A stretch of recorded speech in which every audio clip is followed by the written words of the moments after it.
माझा मित्र रत्नाकर शेतकरी आहे आणि तो शेवग्याच्या शेंगाची भरपूर शेती करतो. 4 दिवसापूर्वी माझ्यासाठी तो मोरिंगा पावडर घेऊन आला. त्याचं औषध म्हणून सेवन करताना एक आगळावेगळा पदार्थ मला सुचला आणि ते सूप आज मी तुम्हाला दाखवणार आहे. त्यासाठी आपण मोरिंगा पावडरबरोबरच कोथिंबिरीचाही वापर करणार आहोत.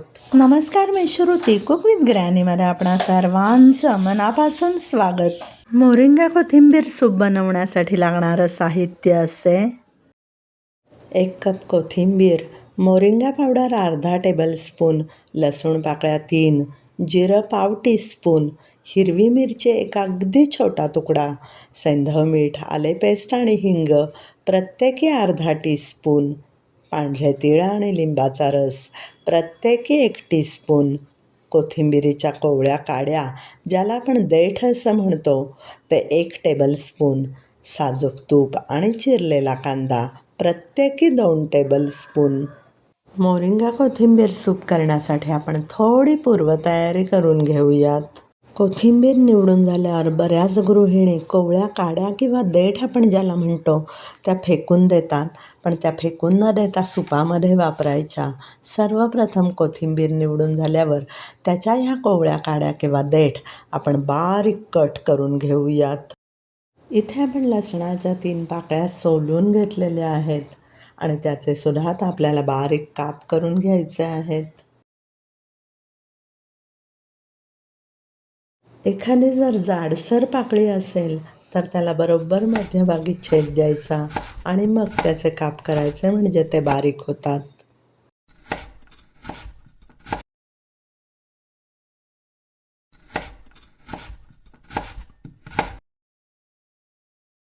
दोन टेबलस्पून बारीक चिरलेला कांदा आपल्याला लागणार आहे. त्यासाठी मी अर्ध्या कांद्याचा एक भाग घेतला आहे आणि तो स्वच्छ धुवून तो आपण आता बारीक करून घेतो आहे. 1 कप हिरवीगार फ्रेश कोथिंबीर आपण इथे निवडून घेतलेली आहे. त्यामध्ये थोडं पाणी टाकून आता आपण ती थोडी खालीवर करून स्वच्छ धुवून घेणार आहोत.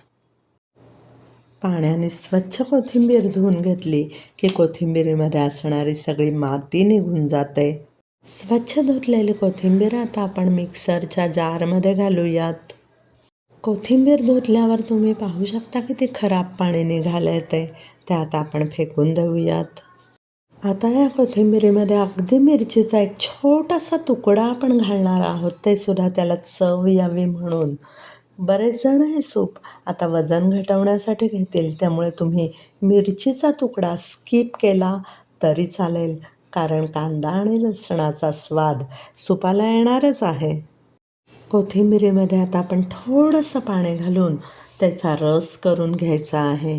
अशा प्रकारे तुम्ही पाहू शकता आपला कोथिंबिरीचा रस तयार झालेला आहे.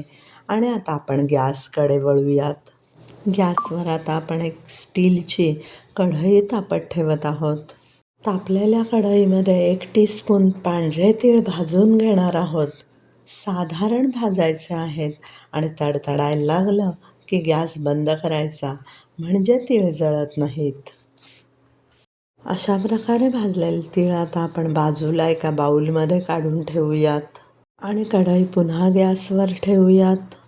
कढईमध्ये घालूयात 2 टेबलस्पून साजूक तूप. कढईमध्ये तूप सगळीकडे पसरवून घेऊयात, म्हणजे त्याच्यामध्ये आपण जे जिन्नस घालणार आहोत तर ते कढईला चिकटून राहणार नाहीत. तापलेल्या तुपामध्ये ॲड करूयात पाव टीस्पून जिरं.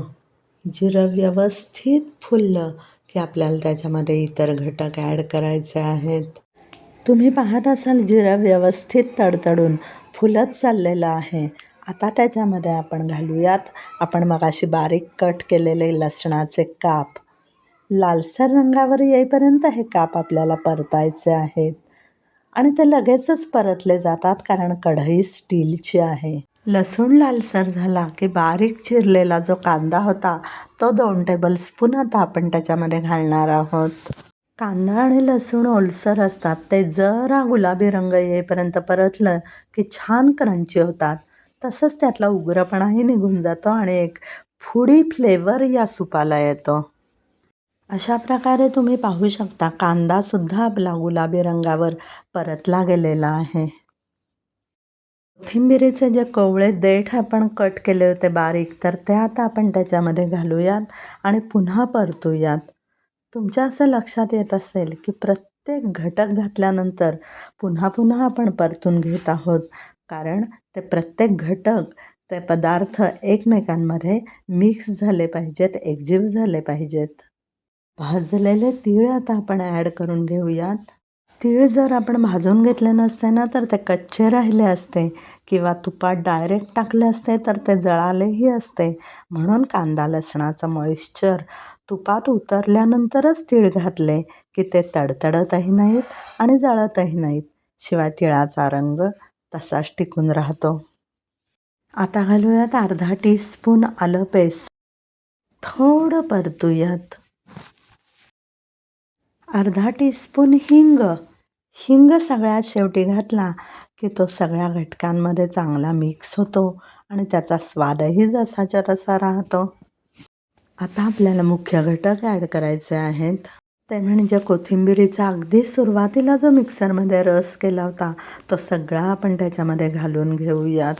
मिक्सरच्या जारमध्ये थोडा रस चिकटलेला होता, तो थोडं पाणी टाकून काढून घेऊयात, म्हणजे तो वाया जात नाही. अर्धा टेबलस्पून मोरिंगा पावडर घालूयात. कोथिंबिरीचा रस आणि मोरिंगा पावडर चांगली ढवळून घेऊन सगळ्या घटकांमध्ये एकजीव करूयात. आणि आता सगळ्यात शेवटी अर्धा टीस्पून सैंधव मीठ घालून एक खळखळ उकळी काढली की आपलं सूप तयार होईल आणि प्यायला तर ते अतिशय उत्कृष्ट लागेल. तुम्ही पाहू शकता सूपाला खळखळ उकळी आलेली आहे आणि आता आपण गॅस बंद करूयात. ह्या हिरव्यागार सुपामध्ये अंदाजे 1 टीस्पून लिंबाचा रस पिळून घालायचा, म्हणजे त्या सुपाला ना अगदी बहारदार चव येते आणि भन्नाट लागतं. अशा प्रकारे व्हिटॅमिन्स, खनिजे आणि भरपूर प्रमाणात अँटीऑक्सिडंट्स असणारे हे मोरिंगा कोरिएंडर सूप किंवा मोरिंगा कोथिंबीर सूप मी घरी केलेलं आहे. ते तुम्ही नक्की करून बघा आणि कसं होतं आहे ते मला कमेंट करून जरूर कळवा. जर आजचा सुपाचा प्रकार तुम्हाला आवडला असेल तर माझ्या चॅनलला लाईक करा, सबस्क्राईब करा आणि बेल आयकॉनवरती क्लिक करायला अजिबात विसरू नका. थँक्यू.